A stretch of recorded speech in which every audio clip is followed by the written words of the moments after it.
Hi guys, welcome to Love and Lust Audiobooks channel, updated daily with great audiobooks, so please subscribe to me if you don't want to miss it. Well, let's go to read this book, Mia's 5 Alphas, Part 3, Chapter 21 to 30. Chapter 21, Healing Magic. Mia. There were very few patients in the fancy hospital that Locust was in, and his private room was in an area on the top floor blocked entirely from outsiders. After Ada left, everything was quiet and still. Seeing that Locust was sleeping, I quietly walked to him. I had never seen him so quiet. His eyelashes were thick, and his face was well defined, as exquisite as a sculpture. Only then did I realize just how good-looking he was. In the past, every time I met him, I would bicker or get angry with him. Now that he was lying there quietly, I looked at his pale face and lips, thinking, oh, Locust, get better quickly.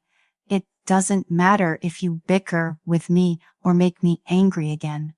I could see from the pallor on his face and lips that he was weak. It was all because of me.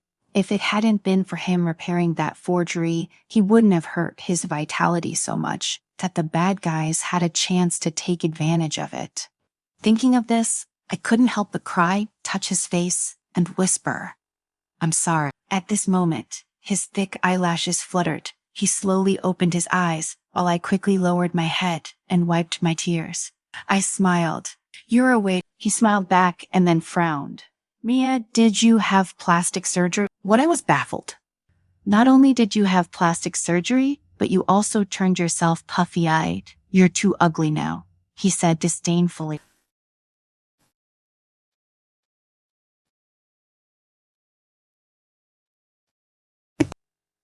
I was crying nonstop after hearing from Auntie that Lucas was seriously injured. I cried again when I entered the ward and saw his weakness.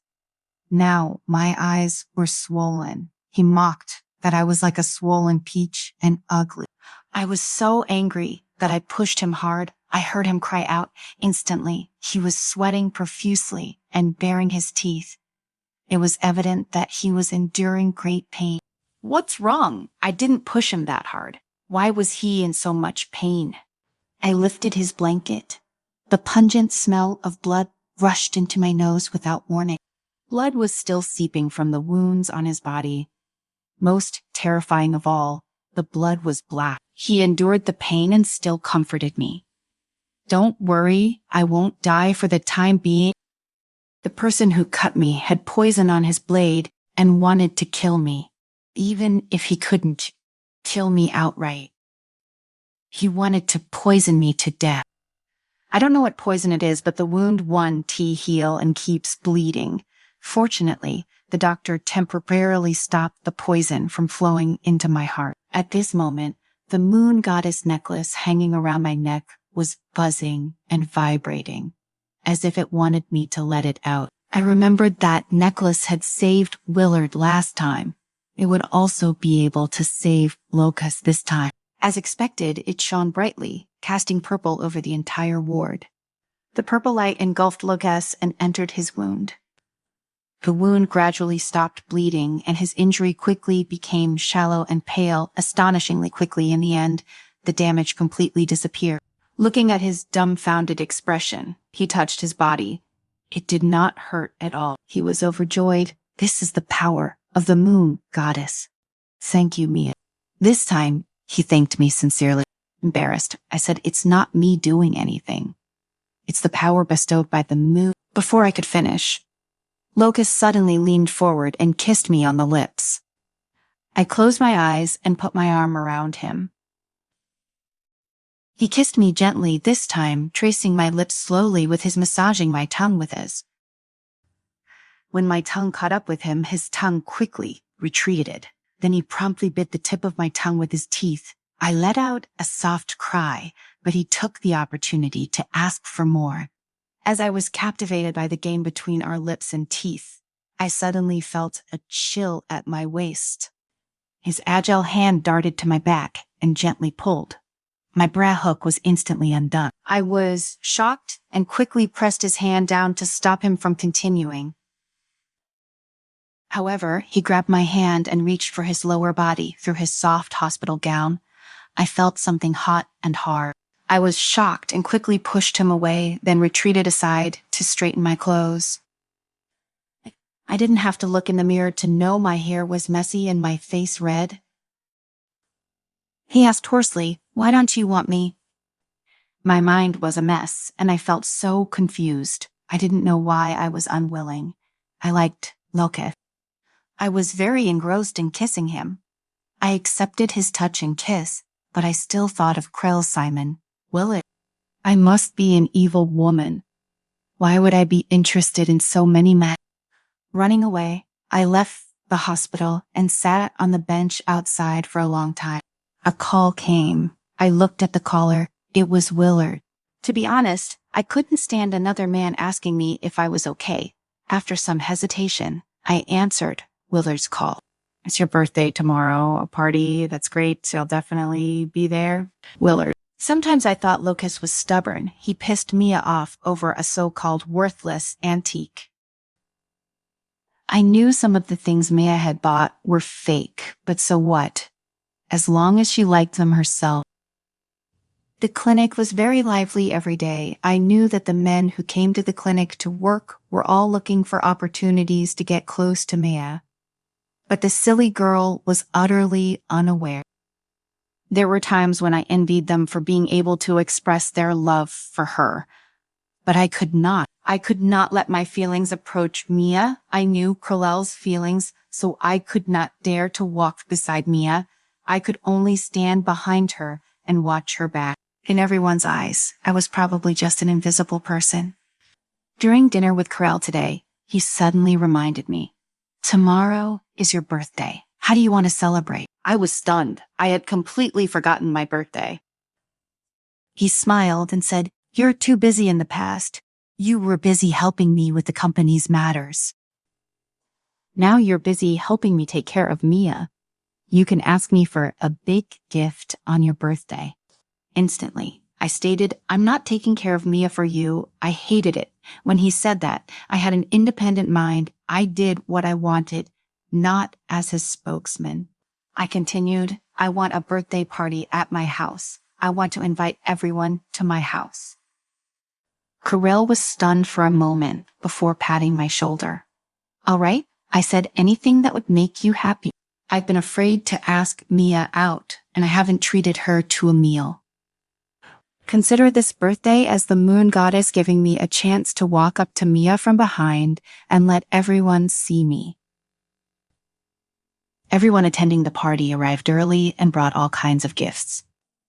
Mia thinks I'm only good at the art of healing, but she doesn't know that my kitchen techniques are also pretty powerful. To show off, I gave the nanny at home a day off today. What we wanted to eat depended entirely on ourselves. I called for everyone to enjoy themselves while I went to cut the fruits. Simon came into the kitchen to help. "I can cook too. Let me help you." This was an opportunity for me to show off. I didn't intend to let anyone else participate. "All right, Simon, you're guests today. Let me take care of everything." When Simon heard what I said, he nodded and left. He even instructed me to call him to help if I needed anything. Unexpectedly, before Simon could leave the kitchen, Mia followed him in. "Willard, you must be having a hard time preparing for so many people. My cooking skills are not bad. Let me help you." Mia wanted to help. That's great. I could be alone with her. Chapter 22. Kisses all around. Willard. I thought it would be Mia and me alone in the kitchen, but she stopped Simon. "Simon, you're not allowed to leave either. Come and help. This will be faster. We used to be good partners in the kitchen." Simon patted Mia's head, dotingly saying that he would stay. Since Mia said it, I couldn't reject him either. The fantasy of us staying alone was shattered and broken by his attendance. Mia helped me whip the cream. Simon passed me the salad dressing. "Hey, the egg tarts are done. Turn off the oven." Mia. They were so familiar with each other. Seemed that they had worked together like this more than once. "Who's gonna cook the mussels?" Simon asked. I'll do it. How about steaming it? I finally found a little leeway in their close cooperation. But I want to eat creamy mussels, Mia said weakly. Creamy mussel, but I didn't know how to make it at all. I was a little disappointed and too embarrassed to answer her. But it's fine, steamed mussels are also delicious too. Mia saw my embarrassment and helped me out considerately. But I didn't want the girl I liked to be disappointed. Ouch, I patted my head. My goose liver hasn't been fried yet. I don't have the energy to deal with those tricky mussels. Just leave it to Simon. Simon nodded. He stroked Mia's head and said, dotingly, "Didn't you just eat it last week?" Mia chuckled. Their gazes were so tacit. It seemed that Mia had bought these ingredients for Simon. It was ridiculous how obvious it was that my culinary skills were not as good as Simon's. At mealtime, I found Simon's mussels were tender and delicious. The asparagus soup was fresh and flavorful. The steak was steamy and juicy, and even the vegetable salad was better than any salad I had ever eaten. Even the foie gras he said brought from home was quickly put away by everyone. Simon accepted everyone's praise with a smile. Then he asked, Mia, how is it? Are you satisfied? Mia looked satisfied. It's so delicious, Simon. You have to help me make these for my birthday next time. Speaking of birthdays, everyone suddenly remembered that today was to celebrate my birthday and raised their glasses to congratulate me.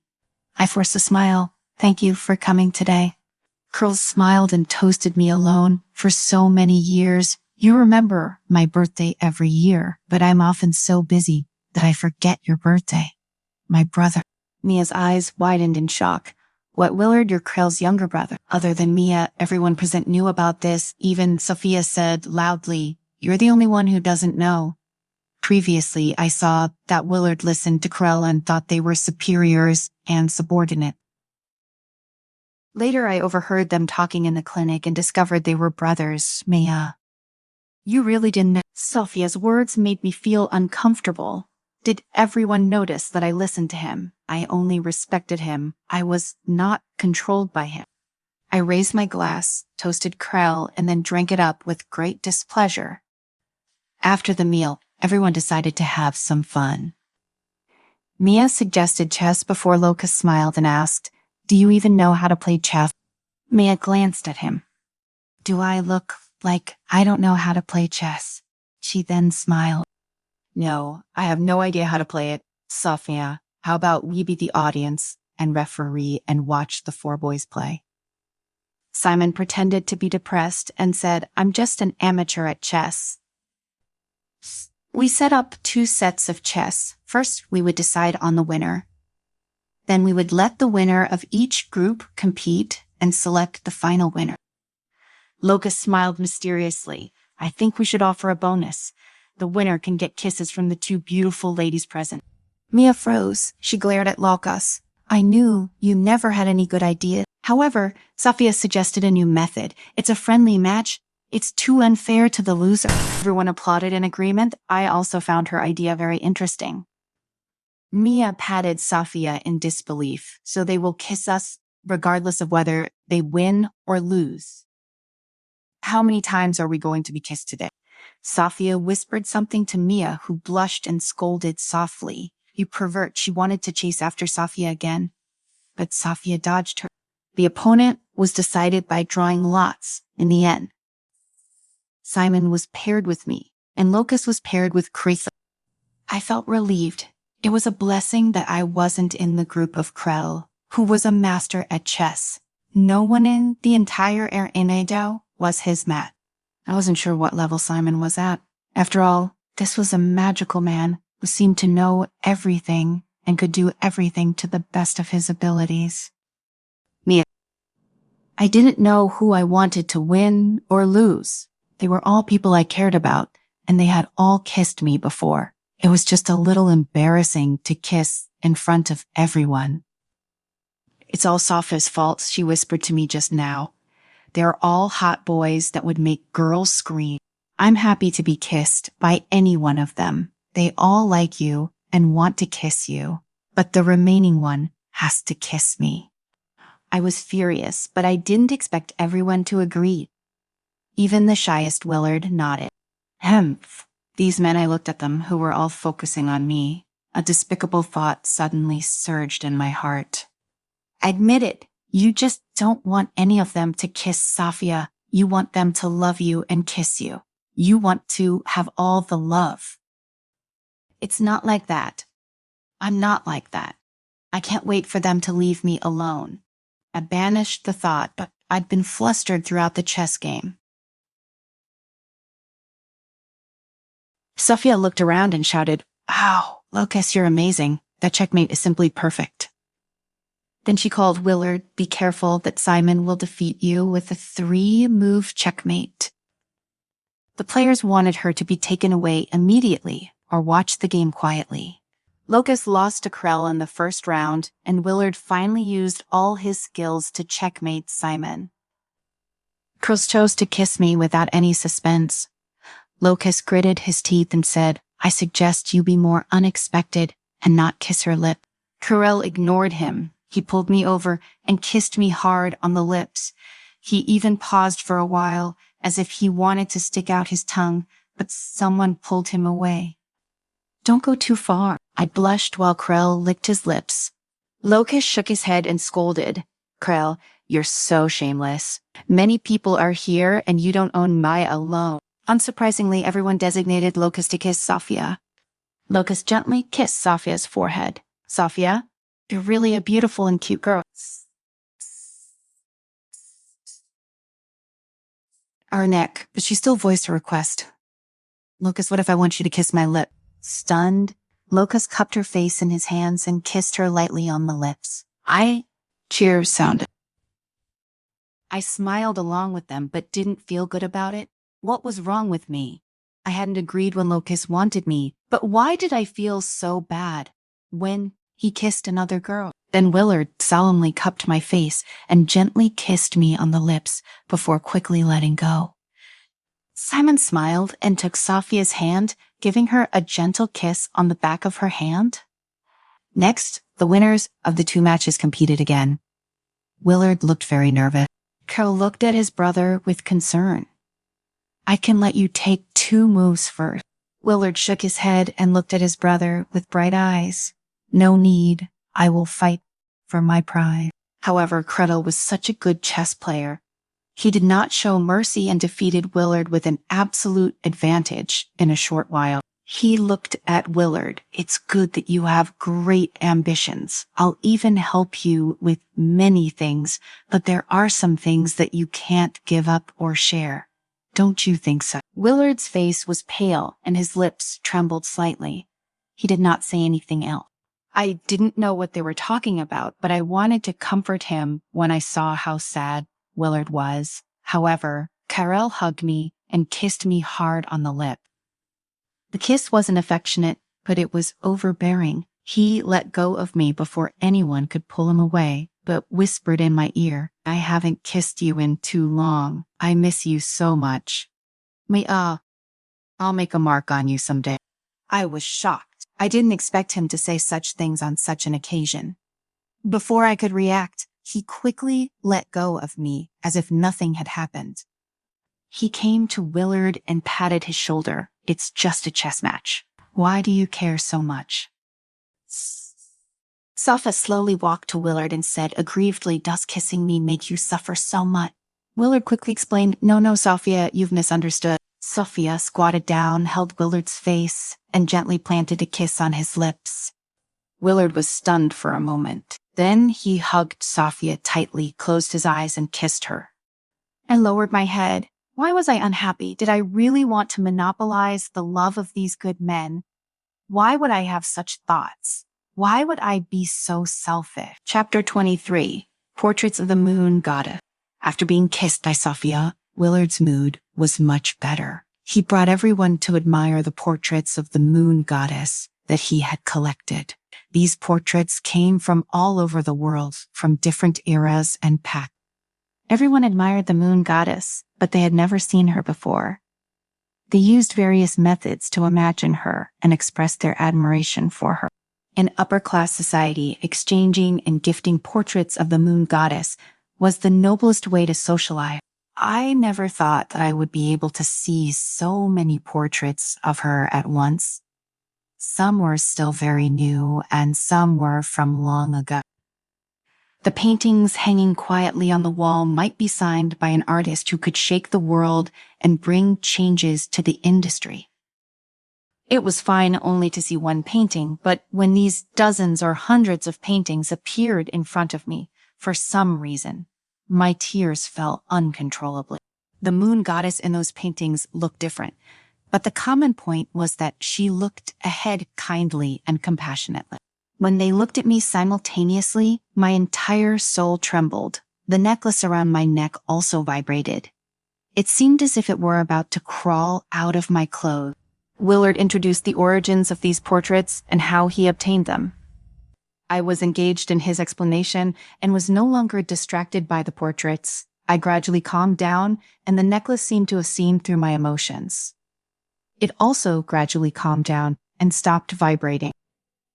This painting was given to me by an old man when I went to the North Pole to see the aurora 3 years ago. Willard pointed to a painting of the moon goddess sitting by the river. Simon's eyes were solemn. This is the work of the greatest painter, Steele. It's said that he has been dead for more than 10 years. He couldn't have given it to you. Did someone else give it to you? Willard shook his head. At that time, I also thought it was someone else, but he was the real Steele. He was a wolf of Arundel and had longevity genes. It's reasonable that he lived longer than others. Sophia was fascinated. She asked curiously, then what happened between you and the painter named Steele? Not only is he a painter, but he's also a combat expert. I learned 10 moves from him and have never lost to anyone since. While everyone was sighing with emotion, Willard pointed at another painting and said, "Look at this painting."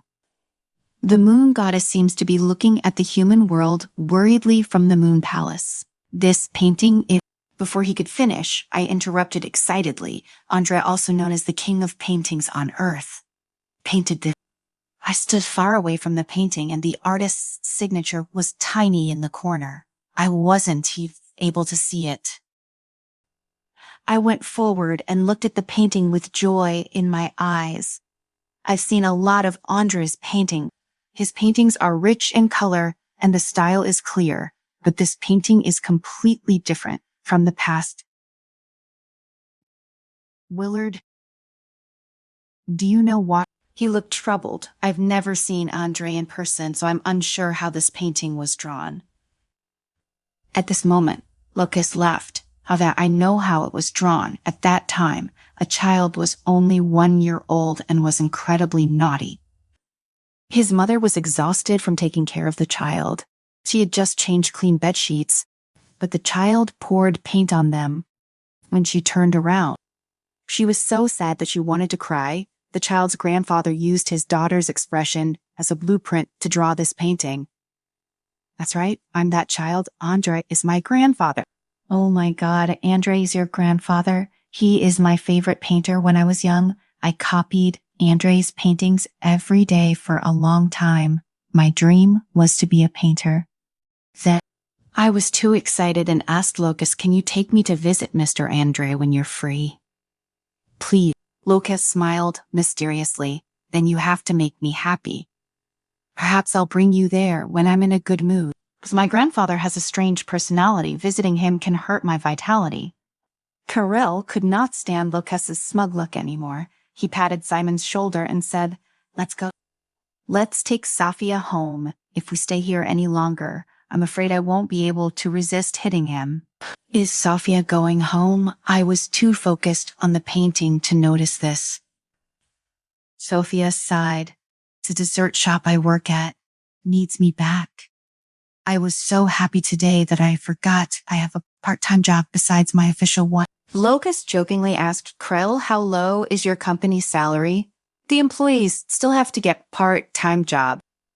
Sophia, whenever you can't stand Krell's stinginess, come to my company. The pay in my company is very generous. Sophia came over to hug me and say goodbye. Then she said to Locust despairingly, "Unfortunately, my mother opened the dessert shop. I can't escape it no matter what." Simon also took his coat and went out. Curl and I will buy ingredients after seeing Sophia home. We'll have a barbecue tonight. As Sophia walked out, she said to the two men, "I'm very grateful and honored that you can take me home. But please don't let my mother see you. Otherwise, she will think that you're pursuing me, and then she will make my life miserable." I was beyond caring about anything else. Andre was the first idol in my life. I didn't expect Locust to be his grandson. This was a pleasant surprise. After pulling Locust to sit on the sofa affectionately, I stood behind him and massaged his shoulders and back. "Mr. Locust, have you ever considered visiting your beloved grandfather next weekend?"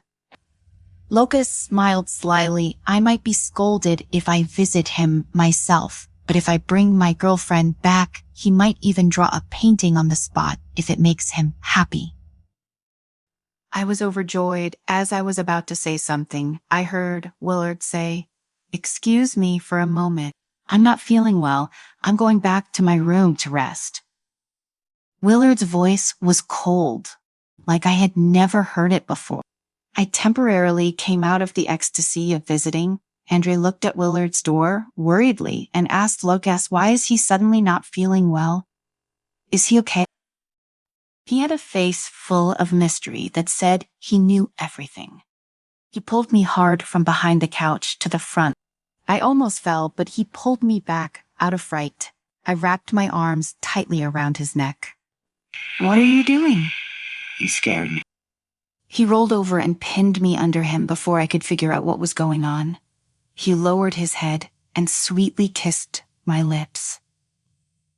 I was confused by his kiss, but his technique and rhythm mesmerized me. Every time I kissed him, I couldn't help but moan and wanted to cry out. I was wearing a low-necked tank top today. He casually reached his hand into my shirt. I struggled in shock. "Locust, are you crazy?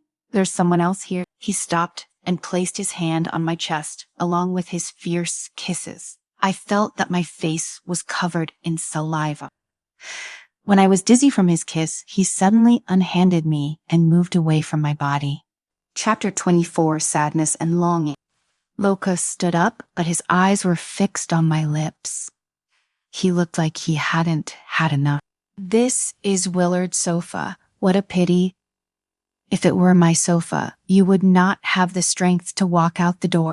Hearing his suggestive words, I sat up. The intimate atmosphere was still there, but it didn't stop me from glaring at him. He lowered his head and kissed me deeply again.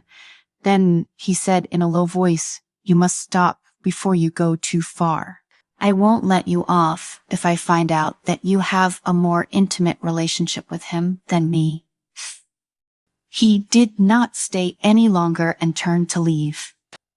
I was annoyed by his words and shouted from behind, "Locust, stop there. Explain yourself." "Will you hear me?" He did not look back at all, only raising his hand and waving casually. Now that everyone else was gone, I was the only one left in the house with Willard. Locust just said that he was hurt. What was going on? I went to knock on his door. After knocking twice, I heard his listless response, "Come in." He was lying on the bed with a disappointed expression. I walked over and asked him with a smile, "It's your birthday today, Willard. Why are you so unhappy?" "Everyone is here to celebrate your birthday. You should be happy, right?" He didn't speak and even turned his back on me. Looking at his listless appearance, I got onto the bed and shook him. Willard, tell me what's on your mind. You always help me. Can you give me a chance to help you?" He looked at me and I nodded at him encouragingly. After a while, he finally sat up and sighed. Actually, I don't know how to put it. I always feel a little embarrassed to say such things. I held his hand. "It's fine. You'll feel better if you tell me. Sharing is precious." He hesitated for a long time before saying, "I feel very embarrassed. I want to make a beautiful fruit plate for you, but Simon is better at cooking than me, and I'm not as good at chess as Krell. I originally wanted to show you my collection of portraits of the moon goddess, but your favorite painter is Locus's grandfather. I can't compare myself to anyone else. I feel that I'm a failure and a loser. So that was it. Now, I knew why he rarely spoke when we were all together. He was only a little more active when we were alone. I looked at the disappointed Willard and felt sorry for him. Who knew that the usually gentle and kind Willard, who didn't seem to care about anything, would suffer so much? I cupped his face in my hands. Willard, look at me. Look me in the eye. Tell me, do I think you're a failure? Do I think you're not as good as others? He raised his head and looked into my eyes. I continued, Willard, in my heart, you are my most loyal partner and considerate friend. I know that no matter what happens to me, even if everyone goes against and betrays me, you will still be by my side. His eyes watered, and he nodded. At this moment, my heart softened, and I kissed him on his cheek. Mia, he whispered, can you give me a real kiss? I didn't understand, but I found that his eyes were filled with infinite sorrow. He looked at me with a longing and sadness that I had never felt before. He who had always been strong was now as fragile as a child, like a homeless puppy. Mia, he begged me again, give me a kiss. His voice trembled with a hint of despair. I couldn't bear to look at him. For some reason, my tears flowed. I closed my eyes, leaned in gently, and pressed my lips to his.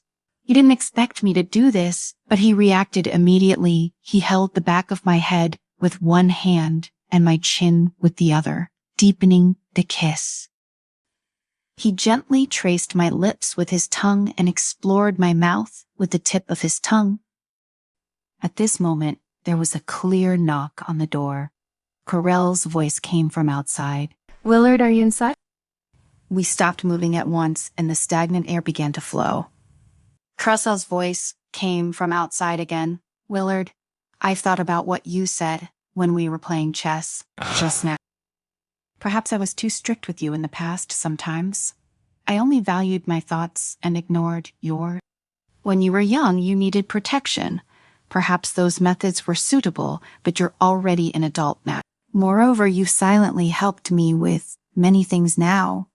You're the one protecting me and helping me. I'll apologize if I did or said anything that made you unhappy. If you have any objections, you can tell me directly. Please don't keep them to yourself. You're my only kin. The two of us have relied on each other for so many years. I'm terrified that there would be some animosity between us before. Krell said this all at once before I heard his footsteps gradually fade away. He looked me in the eye. I'm sorry, Mia. I can't let Krell down. He likes you. I can't be with you. But Mia, thank you. I know I'm not alone. You care about me. And so does Krell.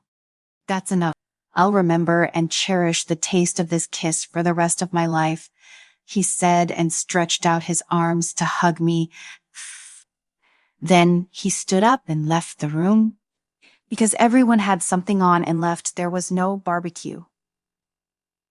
When I got home that night, I thought of the men around me. All of them seemed to care about me and even like me. However, all of them were either noble alphas or nobles of the upper class. However, they all surrounded me as if I was so honorable, like the moon goddess. They all wanted to crawl at my feet. I was so troubled that I tossed and turned. Suddenly, something fell to the ground. I looked in the direction of the sound. It was my diary. Wasn't it locked in the cabinet? Why did it fall to the ground? Chapter 25, A Diary in a Dream. I picked up the diary on the floor and opened it before going to the bed. Memories of my childhood slowly came back to me. The casual graffiti from my childhood now seemed like from a different world. It suddenly occurred to me that I had always liked to draw since I was young. Moreover, I had always had a unique perception of the moon goddess. Now that these memories seemed to have disappeared, my perception of the moon goddess had also significantly weakened. I heard from my neighbors that I would suddenly run away while playing outside. In the end, the place I ran to was a portrait or sculpture of the moon goddess. Moreover, my foster mother scolded me, "Wretched girl, you've never been normal since you were young. When we met you in the temple of the moon goddess, you insisted on becoming a nun. You even lost my favorite golden ring. If I had known you were so annoying, I would have thrown you in to be a nun." As I looked at the colorful graffiti on the diary, many memories suddenly returned to my mind. I still remembered the heavy rain when I returned from the market with my foster mother. We were not prepared and had nowhere to hide. We could only hide under a 100-year-old tree. With a few people who had returned from the market, I suddenly sensed the presence of the moon goddess and ran in one direction.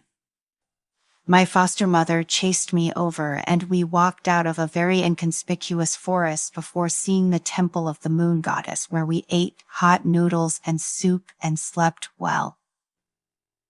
When I went out the next day, I discovered that the people waiting out the rain with us had been captured and eaten by the primitive wolf tribe nearby. I didn't lose my foster mother's ring either. Instead, she wanted to steal the golden holy grail in the church and was almost discovered. She lost it during her hurried escape.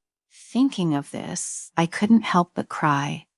I had always thought that it was my fault. In fact, I had saved you. Amidst my crying, I suddenly realized that there seemed to be a painting hidden in my graffiti.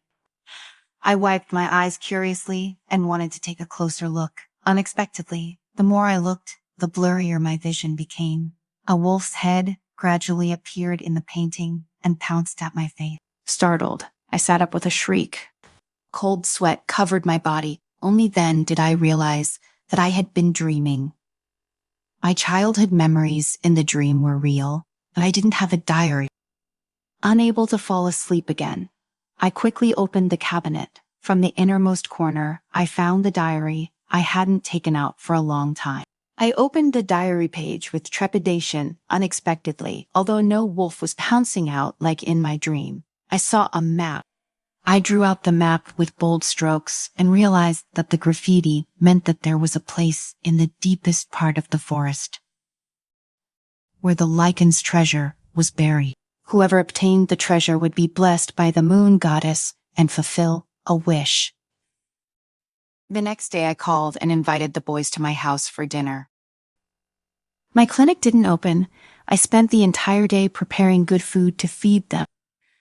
Just as I was pitting wits with the malfunctioned oven, Locust called. "Mia, I'm a little unsettled. It's not easy for you to treat me to a meal. Why don't you make it clear in advance so that I can be mentally prepared?" I tilted my head, grabbed the phone with my shoulder, and put the ciabatta bread in the oven. "What do you mean? It's just a meal. Will I poison you?"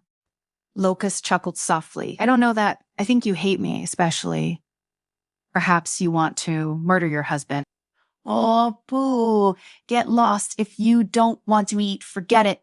I don't need a guest like you." Locust teased me again before hanging up. I was already so busy, I didn't know why he was making matters worse.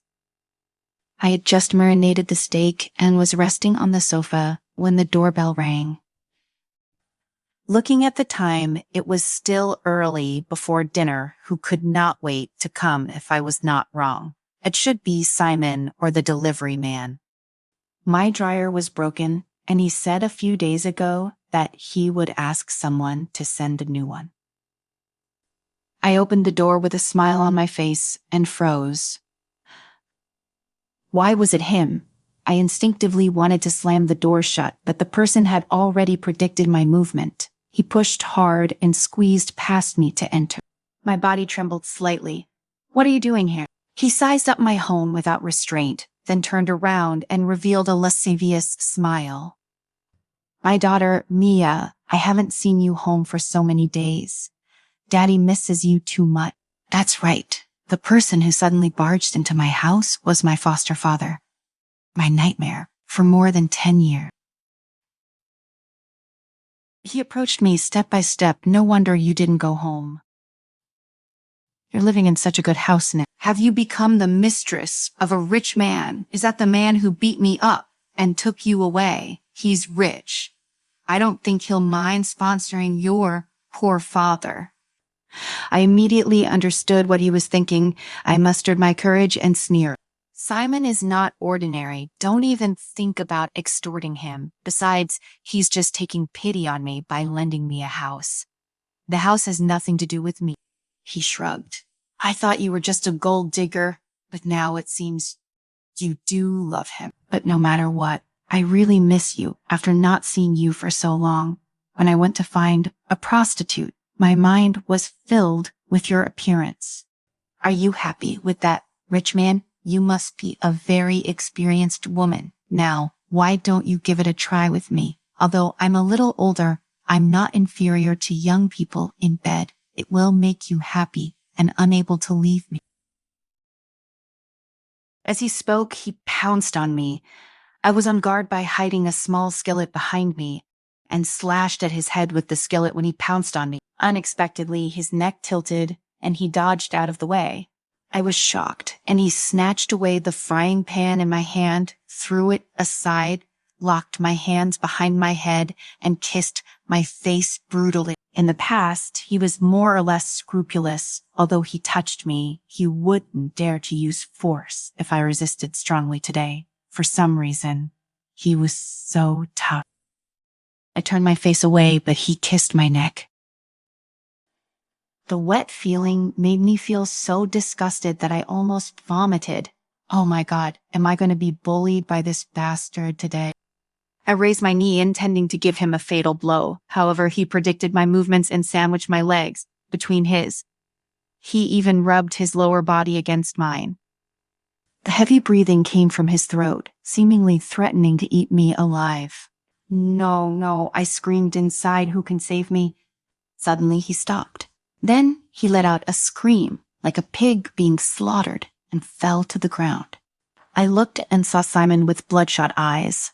The usually calm and elegant Simon was furious. When I saw him, I threw myself into his arms and cried, "You're finally here to save me. I'm so scared." He comforted me. "Don't cry. It's all my fault. I was supposed to come early, but something delayed me otherwise."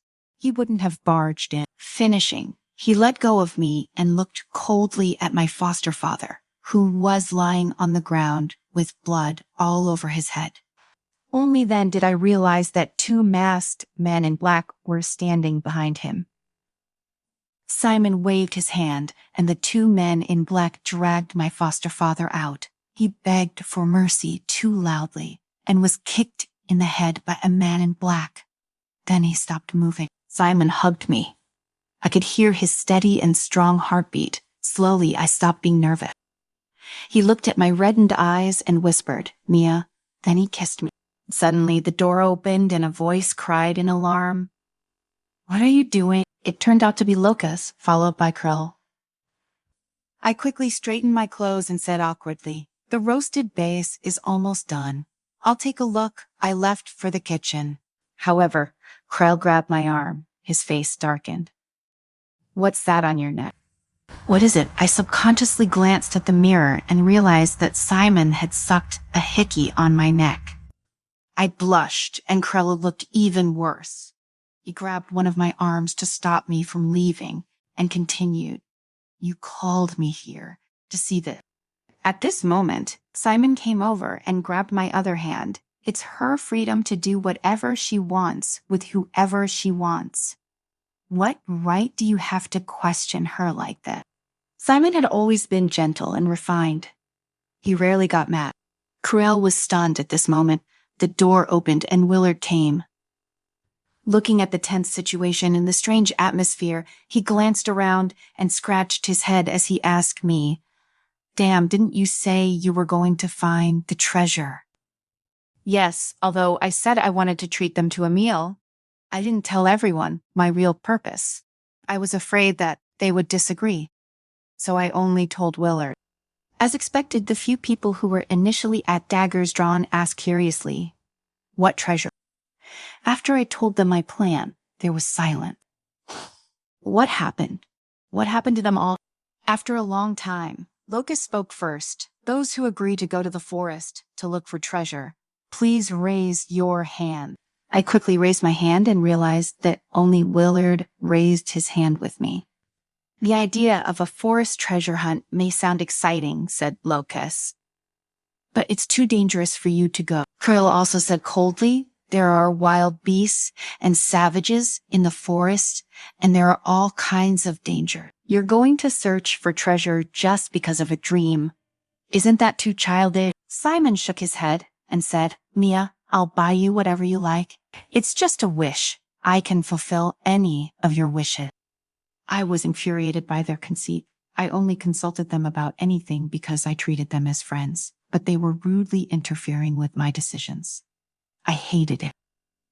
Furious, I stood up and announced loudly, "I'm just letting you know, not asking for your permission. I don't need any help from you.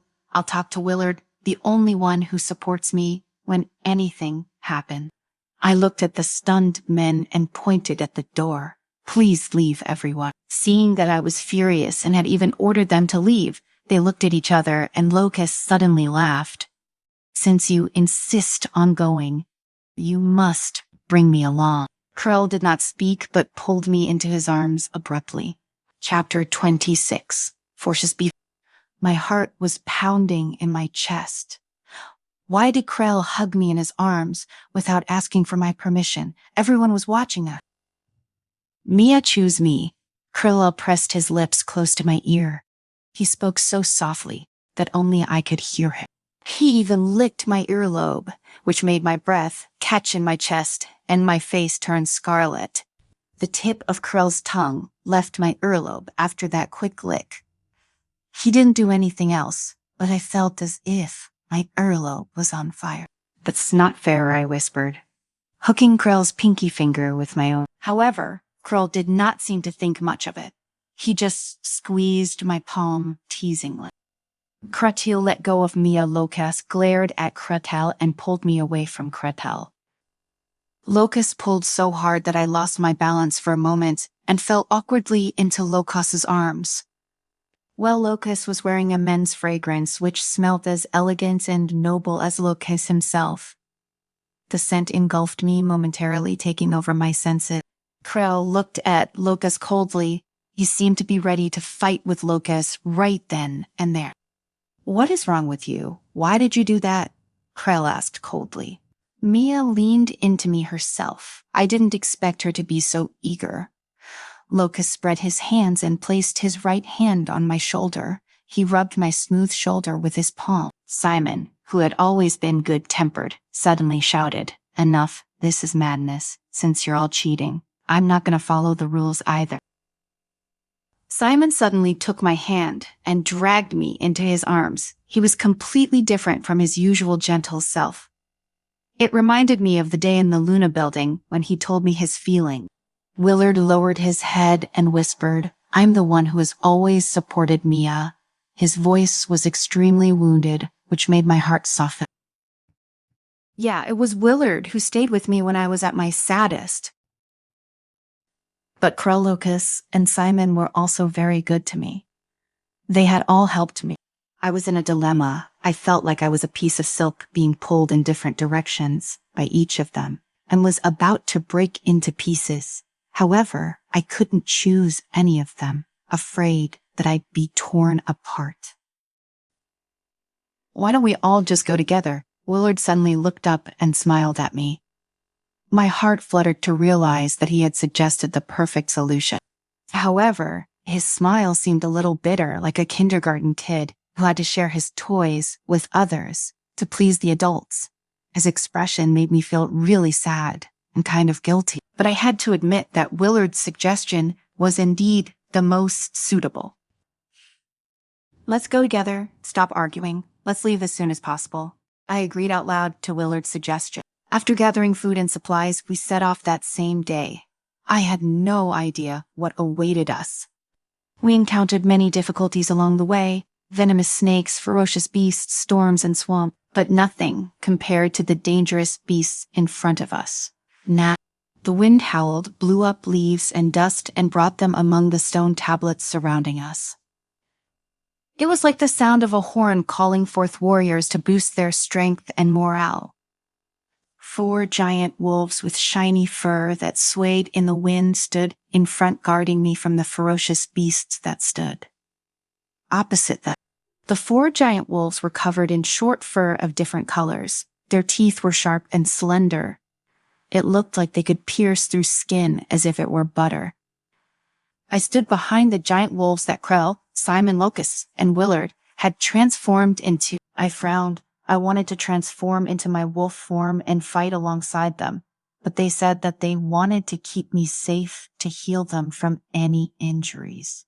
I was extremely worried. There were at least 50 vicious, snarling creatures facing them. I feared that they wouldn't truly be able to win against them. The ferocious beasts opened their mouths and roared angrily. The sound shook the surrounding leaves and even almost cracked the stone tablet. Willard, the gray wolf, was the first to attack. He rushed into the group of monsters and took down 2 of them. At the same time, he skillfully slapped one beast with his tail and knocked it down on another. Krilla Silverwolf also rushed over with a ball of blue flames in his mouth. He opened his mouth, and the ball of flames flew towards the swarming monsters, instantly scattering a row of them to the side. Locust and Simon, a black and a white wolf, guarded me one after another, blocking the beasts that were coming my way and attacking me. I watched as the giant wolves and beasts flashed past my eyes like shadows. For a moment, I was dazzled by each of the wolves as they fought.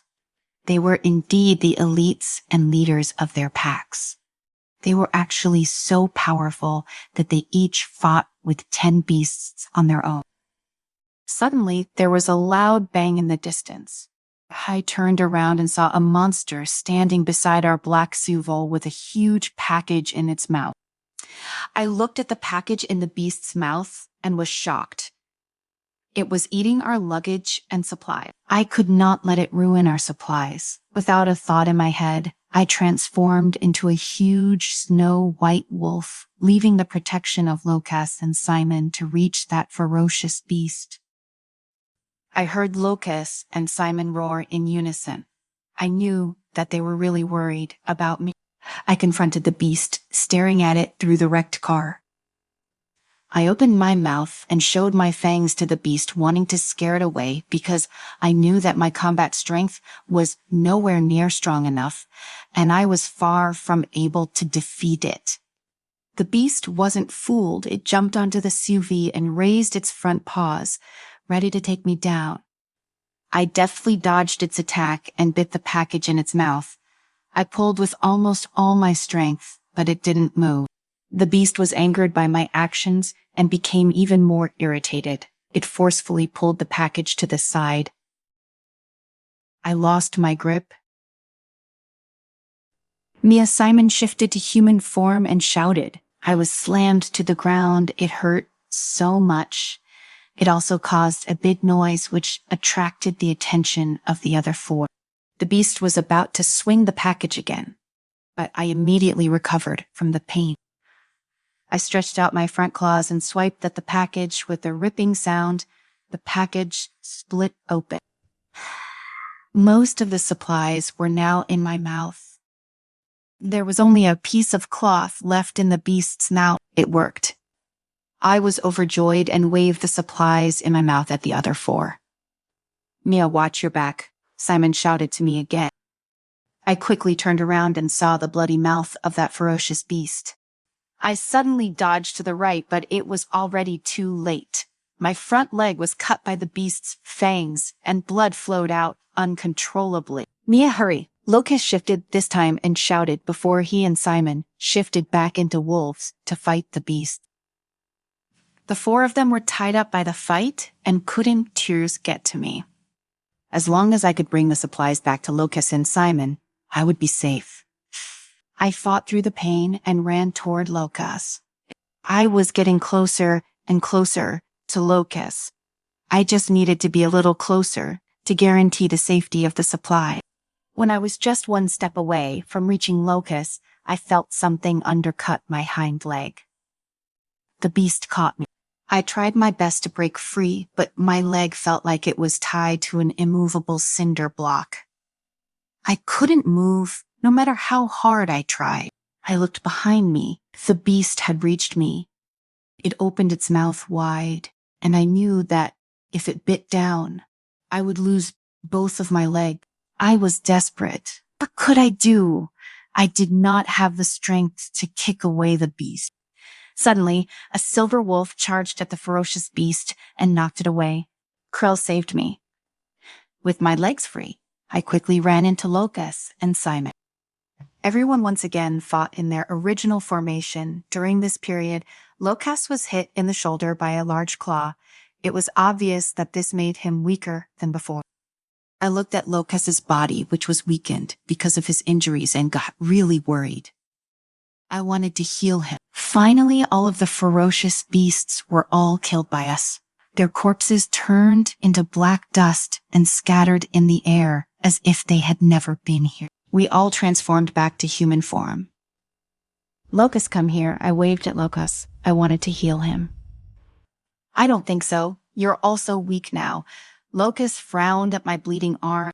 However, I didn't listen to him while he wasn't looking at me. I generated a ball of white light in my hand and placed my hand on his shoulder. Locust did not resist anymore because if he did, it would only consume more of our physical strength. Fortunately, Locust only suffered some minor injuries. I could heal him in a short time. I looked at Locust's fully recovered shoulder and smiled happily. But then I suddenly felt dizzy. It was probably because I was physically weak after that. I fell into Locust's arm. Chapter 27. The Guardian. I felt so very dizzy. The worlds spun around me and I became lightheaded as my body went limp. I placed my hand on my forehead as I opened my eyes. I saw Locust's handsome face, but he didn't have his usual elegant smile. Locust's face was very pale and covered in dust. Over his right cheek, there was a small cut which was still bleeding. Locust seemed to be very relieved and happy after he saw that. I opened my eyes. Mia Willard said that you would be fine. Now it seems that he was right. What happened? I reached out to touch the scar on Locust's face, but he grabbed my hand and he looked ahead. I followed his gaze and saw Krell and Willard fighting a group of people in animal skins. I was a little confused. Didn't we beat all the beasts away? Simon, who was standing at the side, suddenly said, "They are the Guardians." His arm hung unnaturally by his side. It was obviously broken. Guardians, what did that mean? What was going on? Simon noticed my expression and said, after we defeated the beasts, these Guardians appeared. They said that here are the ancestral remains of Lycans, and they are the Guardians of the remains. They won't allow us to approach any further. Another group of people to fight. We were already exhausted from fighting off those nasty beasts. Now we had to face new opponents. Could we beat them? When I was thinking about that, I looked at Simon's broken arm. Looking at Simon, I said, "It looks like we're no match for them." Krell and Willard were fighting the Guardians, but the latter apparently gained the upper hand. Krell was suppressed by their magic, and Willard was knocked back and nearly injured several times. Krell and Willard were clearly more agile than the Guardians, but they were still at a disadvantage. Obviously, the Guardians had powerful magic. When Krell and Willard used magic to attack the Guardians, their magic attacks would backfire on them. The Guardians were so powerful. I grew more anxious as Krell and Willard appeared to be on the losing side. Willard was hit in the abdomen by magic. Simon's eyes suddenly lit up. "Locust, did you notice that the three of us are injured, so we're clearly weaker and easily defeated, but they don't attack us?" "Yeah, but why is it because of their sense of integrity?" Locust started thinking. Looking at Krell and Willard, who were panting from exhaustion, I said, "Apparently not." They'd use such powerful magic to suppress Krell and Willard, and there are more than 20 of them against Krell and Willard. Simon said, there must be something special around us that keeps them away. They're afraid of us. Locus said, not necessarily. It could also be because we have something around us that they're interested in. They're afraid of accidentally destroying it in a fight. So what makes them so cautious? I asked. Locus and Willard simultaneously looked at me. Me? Was it because of me? I still didn't understand. Locus said to me, the supplies you just got back are with us. That was right. The supplies I just got back from that monster were beside us.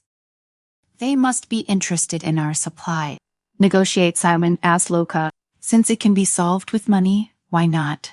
Locus stood stoically, squaring his shoulders into his noble posture. The dust and blood on his face made him look like a victorious king, looking down from the top of the world. Hey, Guardians, take this. Locus threw a blanket at the leader of the Guardian. Sure enough, the Guardians stopped attacking Krell and Willard. Simon smiled in satisfaction. Do you like it? We have some other supply. As long as you let us pass, I will give you as much as you want, Locus said. Give it to me. Now the leader rubbed the cane in his hand. He had used this cane to suppress Krell and Willard. You must let us pass when we successfully get what we want. I assure you that you will get as many blankets and clothes as you want. Locus refused to back down because our current supplies were indeed not enough. How do I know that we can trust you? The leader was very vigilant. He tightened his grip on the cane in his hand. Locus smiled, took off a ring on his finger, and handed it to the leader. This ring is a token that the moon goddess gave to our pack. It can pinpoint my location. With this ring, you can come to me at any time, Locus said. He was extremely firm and convincing. The leader took the ring and looked at it carefully. He wiped it with his clothes and rubbed it against his face. Suddenly, he cried. After so many years, the moon goddess, my respected master, I finally see an item that belongs to you. The scent of the moon goddess is very strong on this item. The leader muttered. At the mention of the moon goddess, the other guardians suddenly knelt on one knee and placed their hands on their chests. They were saluting the ring. So, can you let us pass now? Krell suddenly spoke. His voice was a little hoarse from the fight. His right arm was still supporting Willard, who was injured. Oh, honorable guests, please stay for a moment. The leader's attitude changed a lot. You're all injured. If you encounter any more danger ahead, you might not survive it. Please let us heal you. The leader looked at me. This lady is a healer, right? I can teach her some healing skills of the ancients that have been lost to your culture. Krell and the other three looked at me. They were asking for my permission. I suddenly felt warm and nodded at them. Boundless darkness shrouded the land as we made camp for the night. The guardians had already left. In this place, there were only the small tents that we had set up among the stone tablets. They were like small mushrooms, which had just bloomed out of the ground. After the night chat by the campfire, we went back to our respective tents. After all, we had exhausted a lot of energy that day and needed rest. But Locus asked me to stay behind. He said that he had something to say to me alone. I did not know what he was doing as he restrained my hands. I was pinned to the stone by him, but he was standing under it. His face was a mixture of awe and concern. Why did you save me even though you knew you would become weak yourself? Locus wrapped my legs around his waist. I could feel his muscled waist through his thin clothes. Do you like me? We were in such an odd position right now. I turned my head aside awkwardly. I did not want to answer his question. Answer me. Locus insisted that I answer. There were too many guardians and the others earlier. I was afraid that you would be too shy, so I did not ask you. Well, it's just the two of us now. It's still early. I can do anything to you. Locus said that and bit my earlobe. I couldn't help but groan. Oh, I don't know. You don't know, Locust asked as he kissed my neck. He was sucking on it, making sensual sounds with his wet tongue. It made my face turn scarlet. I am serious. I really don't know. Locust stopped licking me. I couldn't stand it and begged him to stop. I could clearly feel his breath blazing over my skin. It was so hot, as if it was threatening to burn me up. I wasn't sure how I felt about him. Well, I can't answer you, stop it. Everyone else is here. I looked at the tents nearby, afraid that one of the others would suddenly come out and see us like this. Mia, I want you, Locust whispered. His hand was already inside my shirt and started rubbing my breasts through my bra. His words made my mind go blank. This was crazy. We could not have sex here. I gritted my teeth to keep from groaning. No, you said you'd respect me, Locust. Give me some more time, and I'll be able to give you an answer. Locust didn't say anything as he undid my brow with his hand. After that, he grabbed my breast. Locust had long fingers with strong joints, which made my breasts more sensitive. As he caressed me, the ring on his finger touched my skin from time to time, sending cool chills over my body. As I fell into wanting more, he suddenly let go of me. That's all for today, he murmured. I will respect you, Mia. You must give me an answer soon. Almost as soon as he let go of me, I got up and rushed into the tent beside me. I heard Locust chuckling behind me. I felt so embarrassed. Chapter 28. Abducted by wolves? I was shivering as I woke up. I felt so cold and so wet. My head hurt. I struggled to open my eyes. However, what I saw through my narrow vision made my body tremble even more. It wasn't the green roof of the tent, nor was it the starry night sky. Instead, it was the grayish-black roof of a cave that was dripping water. How did I get here? I wanted to stay awake as fear struck me. I really wanted to figure out what was going on, but the weakness in my body made it impossible. I could barely keep my eyes open. I couldn't help but close my eyes. I really wanted to sleep. Rustle, rustle. It sounded like a ferocious beast walking on sand. My hair stood on end from the wetness, coldness, and fear. I could clearly sense danger approaching me, but I was too weak to resist. I could not even open my eyes right now. A drop of water landed on the tip of my nose. It was close to freezing temperature, which helped push away my lethargy. I struggled to open my eyes again. I finally saw what was approaching me. Shit, it was wolves, a pack of wolves with messy fur. They were all very thin. I could even see their bones through their skins. It must be caused by malnutrition. Although they were all in wolf form at the moment, if they transformed into humans, I felt that they would be a group of street gangsters. Confusion and fear filled me what was going on and who the hell were they? I clearly remembered returning to my tent after Locust let go of me.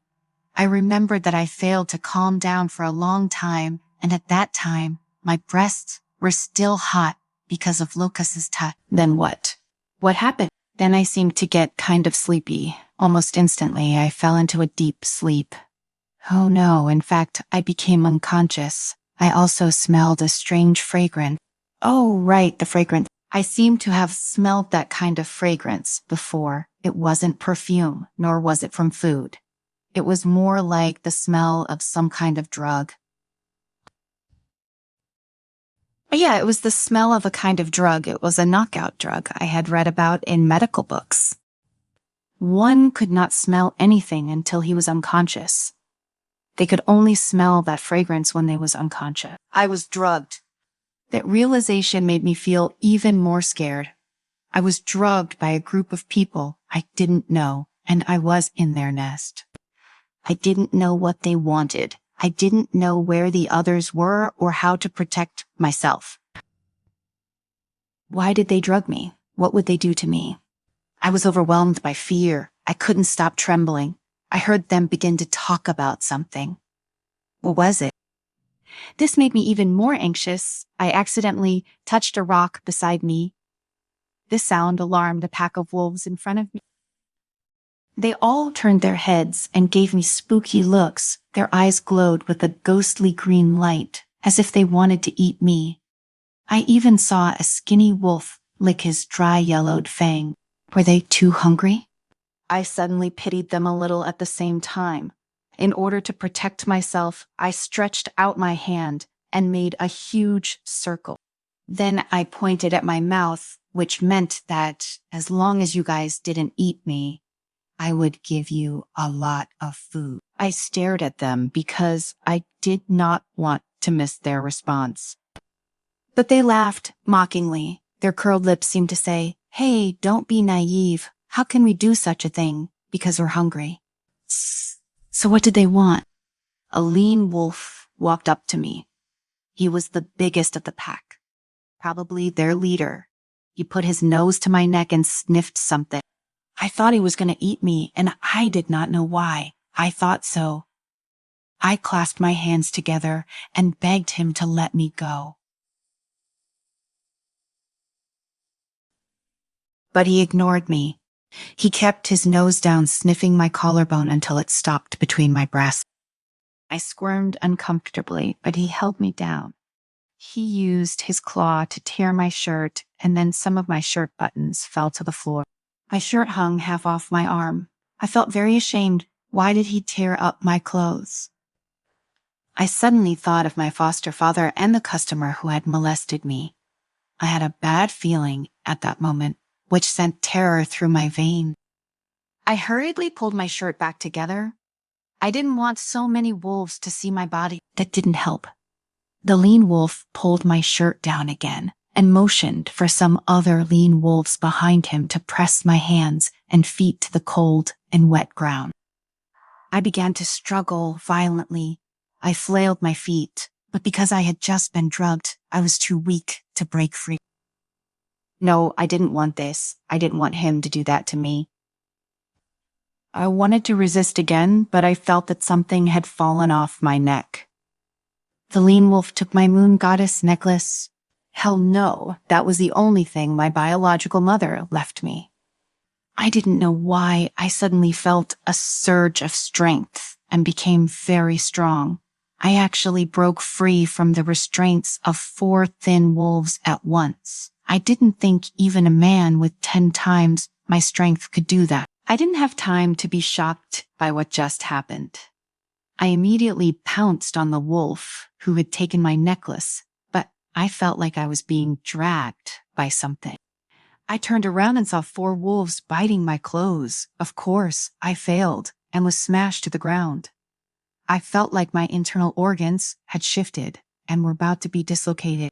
Bang! I fell to the ground. I was trampled over by a lean wolf.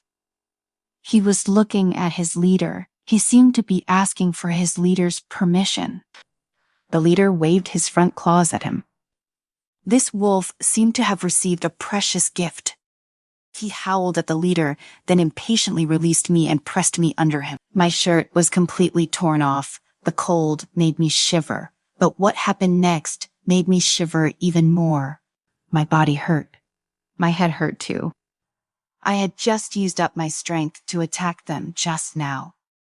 I no longer had the strength to resist. I was desperate. The friction of the fur on my body disgusted me. It was wet and sticky. I almost vomited. What should I do now? Didn't anyone notice that I was missing? Would I really be tortured to death like this? Suddenly, there was a commotion among the wolves. A few thin wolves guarding outside of the cave were sent flying in. I looked up and saw only a trace of blue magic. Then a silver wolf charged in.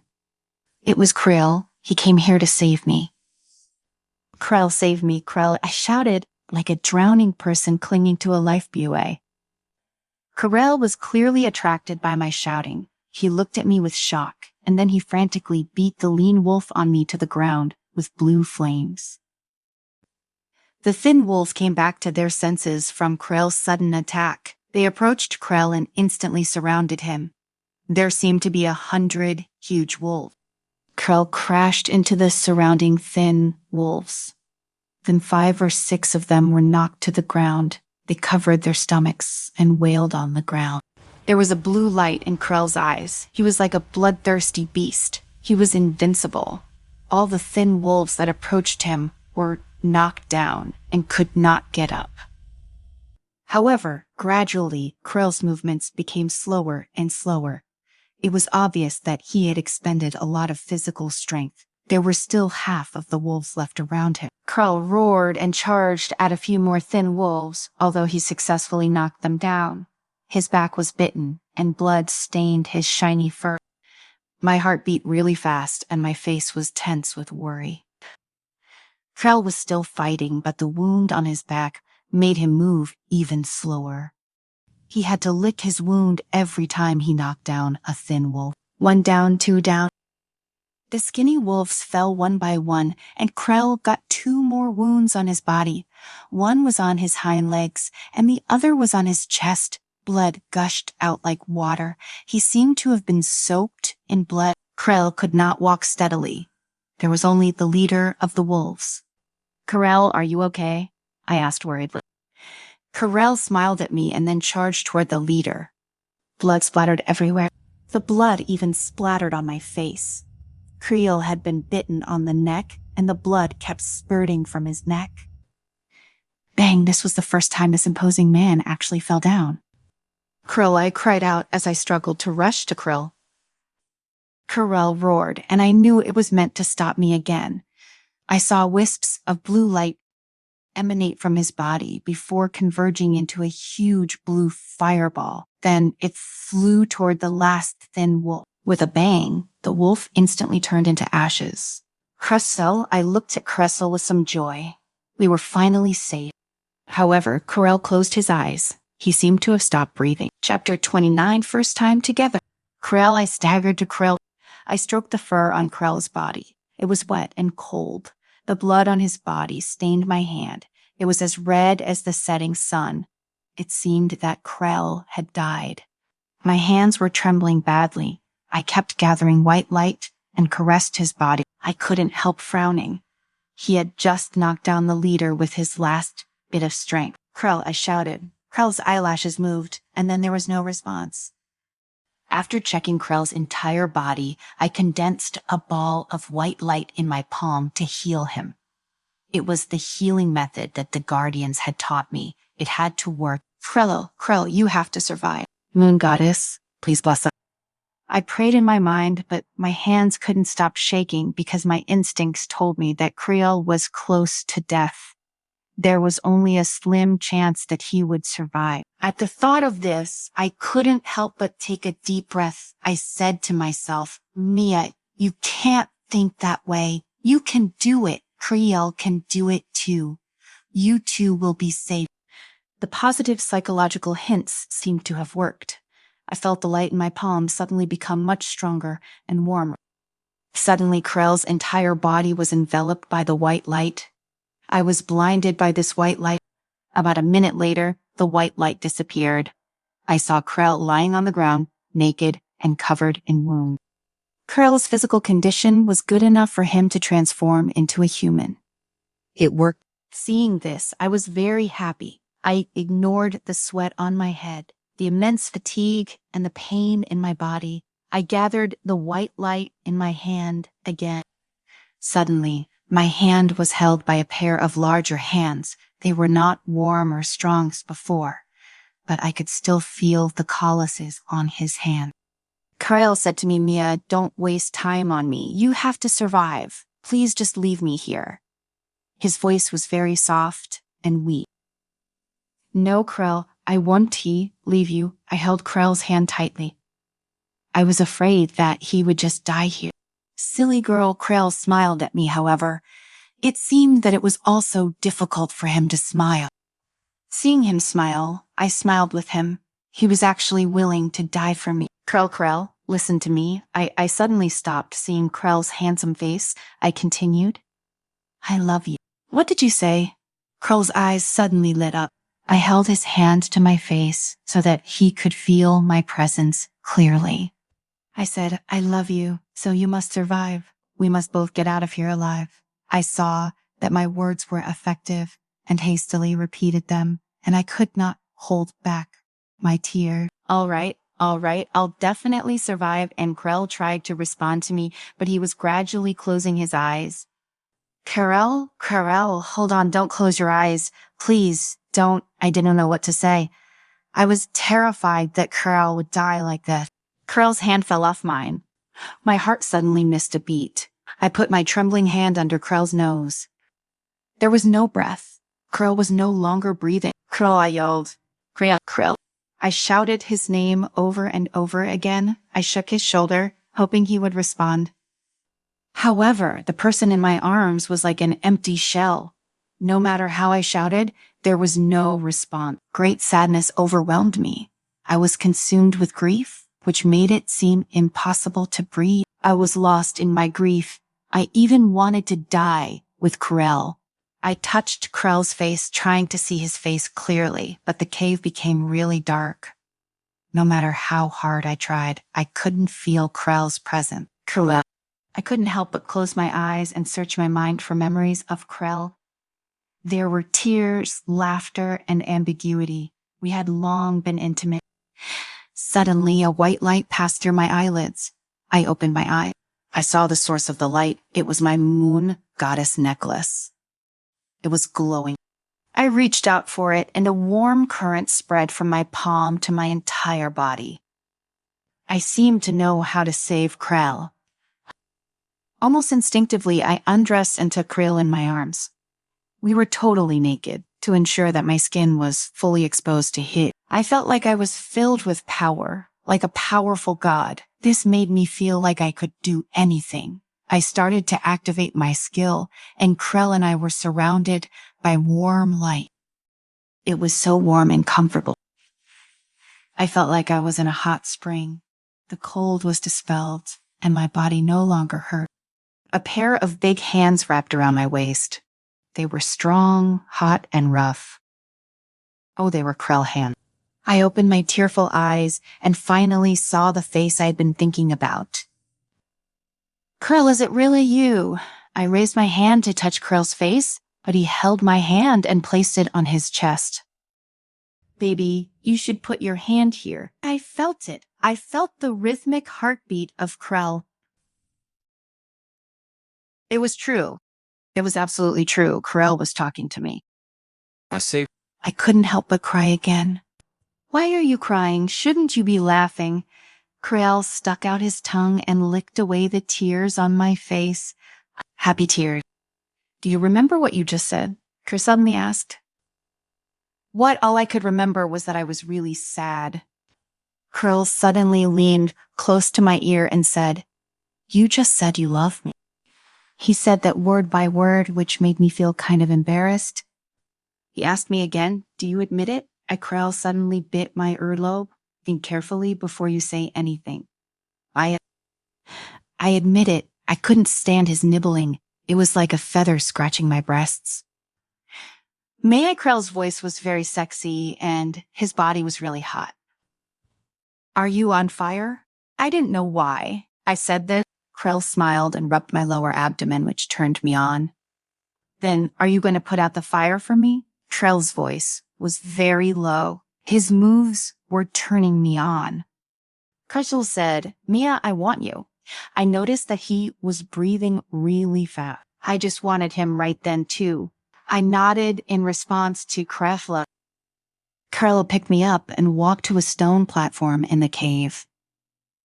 He placed his hand under me and placed me on the stone platform. I said, You don't have to do that. I'm not afraid of the coldness. He raised his eyebrow and asked me, Really? Well, that was not the real reason. I just felt really strange with his hand under my butt. Mia Krell lowered his head and kissed me from my forehead to my chin, to my collarbone, then to my chest, and finally to my abdomen. He even used his tongue to circle my navel. Can I? Krell asked me again. What the hell? We were already here. Why was he still asking me that? Krell said, Don't just nod, I need words. Yes, my ears were red as if they were burning. Krell was as excited as a child who had received permission from his parents to go to an amusement park. He reached his hand under me. Oh, the feeling between my legs made me moan. Krell's hand began to move in circles. Krell came to my ear and said, "Mia, I like the sounds of pleasure you make. I want to hear more." Krell pulled his hand from between my legs. How bad this guy was. Oh, the next moment, a much bigger probe invaded my entrance. I heard Krell's moan. He seemed pleased, happy, and somehow suppressed. Krell, you don't have to suppress yourself. I remembered that Krell still wanted to protect me when he was weak. Oh, this made me ignore the tearing pain. I just wanted Krell to enjoy that. Krell began to move slowly. I saw his shoulders rise and fall. I was extremely sensitive. Every tiny movement of Krell caused a huge shudder in my body. Gradually, the pain faded. I felt like I was floating in the clouds. The pleasure made me cry out. Krell sped up his movements, and his every move became heavier. I shook my head wildly as he stroked in and out of me, complicated feelings wrapped around me. I was like a lost bird in a storm, swaying and unable to find my way. I could feel Krell's hands sweating a lot under me, which made my hips slide against his palm every time he went in. It felt so strange. "Do you like it?" Mita Krell suddenly asked me. I like it. I couldn't think with the sheer pleasure of it. I hadn't even realized how shameful those words were. Krell seemed to have received encouragement. His movements became even more violent. I almost fainted. A warm current flowed into my body, and Krell finally came inside me. We did it 7 times during this moonless night. Willard. Mia, Krell, where are you guys? I walked along the mountain path and almost arrived at the top of the mountain. However, I had not found any clues as to where they'd gone. Did they disappear during the night? As I continued walking, a cave suddenly appeared in front of me. I had to go in and have a look. This was my last hope. The cave was very dark, even though I walked in during the day. I had to use a flashlight. There were so many thin wolves. Were they dead? Did my brother kill them all? Was he seriously injured? I continued forward. 2 wolves appeared in front of me, huddling together, a white one and a silver one. They were Maya and my brother. Apart from the smell of blood, there was another smell around them. Was it the smell of the mark? What had they done? Chapter 30, the morning. Krell, I couldn't help but call his name. Krell opened his eyes and changed into human form. He put his index finger to his lips and made a silencing gesture at me. "Keep your voice down. Mia is tired. Let her rest for a while more," Krell whispered as he approached me. What did he mean? Did they really do that thing? As much as I respected Krell and didn't want to compete with him, I still couldn't believe it. I seemed to like Mia more than I thought. Was Mia willing? I asked. "Am I that despicable to you?" Krell asked jokingly. He had a smile that I'd never seen before. It seemed that they had indeed had a very pleasant evening. "Do you really like Mia?" I asked him, my eyes lingering on Mia. Krell's face suddenly turned cold, seeing that I was looking at Mia. He moved to the middle, to block my view. Am I such a lowly person? Krell was a little taller than me, so he looked down at me. "Willard, I'm telling you, seriously, that I like Mia. I want her for myself." My heart seemed to be broken. "No, don't, Krell." Mia, who was behind Krell, was talking in her sleep. Mia was unwilling. "Krell, Mia, did you want to do this?" I suddenly shouted. Krell covered my mouth, still afraid that I would wake Mia. "Willard, you should be able to tell that this is the love of consensual partners in bed." Shh, Krell was too calm, which made me even angrier. Why did Mia still like Krell even though he hurt her over and over again? "Willard, what are you confirming?" Krell was sizing me up like he was examining a criminal. I felt a little ashamed. All my love for Maya became illegal, wrong, and guilty. No, nothing. I could only say obediently. My back hurt, and my legs were sore. I also felt a burning pain down there. I wondered if it was bleeding. Krell was really too energetic. I almost lost consciousness the last few times. I could only feel the person on my body working hard. I couldn't do this again in the future. It was too crazy. I didn't want to open my eyes, but I felt myself moving and even a little bumpy. Krell, I opened my eyes in a daze and saw Krell's perfect jawline. "You're awake. Do you want me to carry you or walk by yourself?" Krell asked me, and his voice was extremely gentle. "You carry me. I really didn't have any strength left," and Krell comforted me. "You said it yourself." Krell smiled wickedly. I suddenly had a bad feeling. I turned my head to look at the road and saw 3 more people in front of me. They were Willard, Simon, and Locust.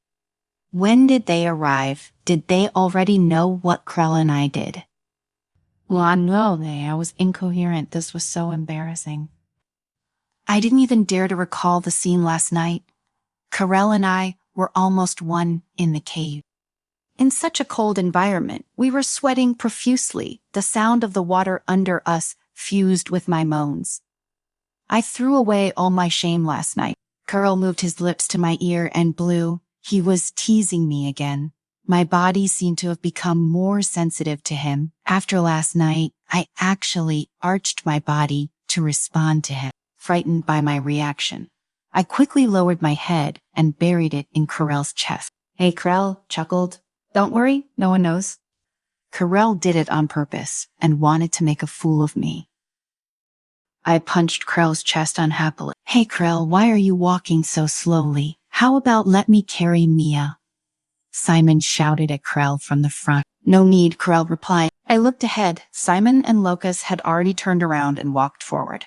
Only Willard was still looking at us like an abandoned child. How strange. Where was my moon goddess necklace? I remembered that I was still holding it when Krell picked me up. Did it fall on the road? I had to find it. It was the only thing my mother had left for me. It also saved Krell and me last night. I couldn't lose it. Should I ask Krell to join me? It seemed to be very late. I looked at the tent next to me. There was no warm light.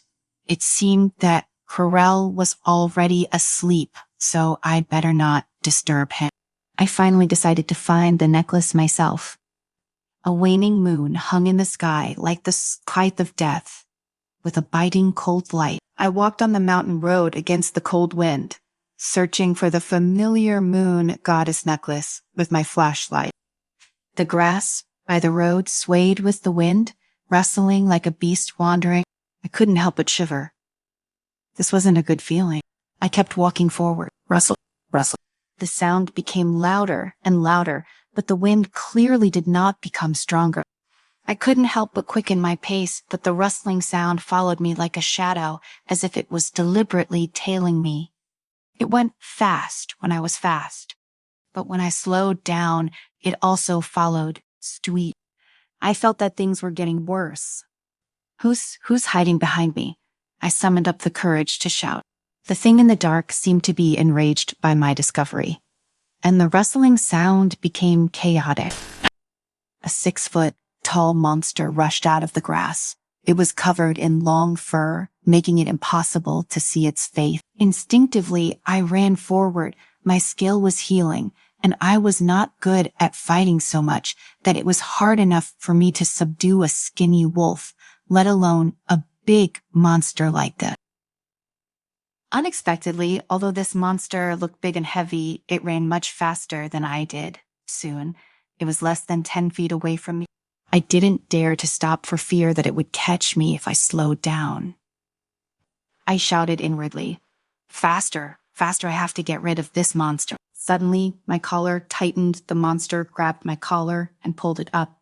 I was almost suffocating. Help! Losing my mobility, I could only shout for help. But I was so far away from our camp that Krell and the others couldn't hear me. I couldn't breathe. "Help, help," I still wanted to shout, but my head was so dizzy that my vision turned black. I couldn't see anything either. My biological instincts made me gasp to inhale heavily, but it was useless. How painful. My heart was beating so fast, and my lungs were about to explode. Could anyone save me? I didn't want to die. Moon goddess, please protect me. I prayed in my heart. With a thud, the ground trembled. My collar came loose. Lots of air rushed into my lung. I breathed in the hard-won air greedily, not thinking about what was happening. Pretty girl, are you all right? It was a pleasant young man's voice, like a cool breeze or a bright moon. My eyesight returned, and I could see the young man clearly. He was fair-skinned and tall, but his figure was lean on the side. He wore a burgundy suit with a ruby brooch, which was bright and conspicuous. He was spotless and elegant compared to this wilderness. Thank you. My name is Mia. I stepped forward to thank him. My name is Kasiming. The young man offered his hand. I reached out and shook Kasim's hand. It was cold but comforting. Kasim laughed, his eyes curving up like the crescent moon in the sky. What an innocent young man. I saved you, Kasim said suddenly. That's right. I smiled back at him. Then, how should I repay you? How about I give you a gift? Then I only want one gift. Kasim let go of my hand and stuck his hand into his pants pocket. A very special gift. What is it? I asked him. Whatever it is, I will definitely give it to you since you saved me. It's you, Kasim said. He took his hand out of his pocket and wrapped it around my waist. The coolness reached my waist through the fabric. I don't want anything but you. This part has ended. Thank you for listening. If you would like to continue listening to the next part, please let me know by leaving a comment.